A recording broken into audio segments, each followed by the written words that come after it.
Tea பொறுத்துக்க முடியாம அவனே பொங்கிட்டான்டா. எதுக்கும் காதை போட்டு வை.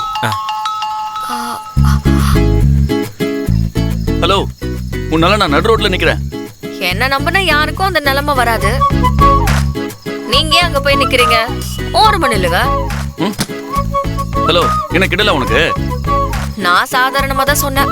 நீங்க தான் போன் பண்ணா சொல்ல வேண்டியதை சொல்லாம சண்டை போட்டுட்டு இருக்கீங்க. நான் எதுக்குதான் உங்களை நடு ரோட்ல நிறுத்த போறேன்? நீ நிறுத்தல, ஆனா அன்னைக்கு நீ தானே கார் எடுத்துட்டு வந்து என் பைக்ல அடிச்ச. அப்பல இருந்து பைக் ஓடாம தகராறு பண்ணிட்டு இருக்கு. நான் தான் சரி பண்ணி தரேன்னு சொன்னேன். நீங்க தான் என்னமோ பைக் தயாரிச்ச இடத்துக்கே கொண்டு போக போற மாதிரி பேசுனீங்க. வேணும்னா நாளைக்கு ஷெட்டுக்கு கொண்டு வாங்க, நான் சரி பண்ணி தரேன். அப்படியே வர சொல்லு. இருடா, என்ன சொல்ற? நாளைக்கு போகியாச்சே. வாங்க. ஹலோ, வீட்ல பூஜை பண்ணுவாங்க. உங்களுக்கு பைக் சரி பண்ணணுமா இல்ல பூஜை பண்ணணுமா?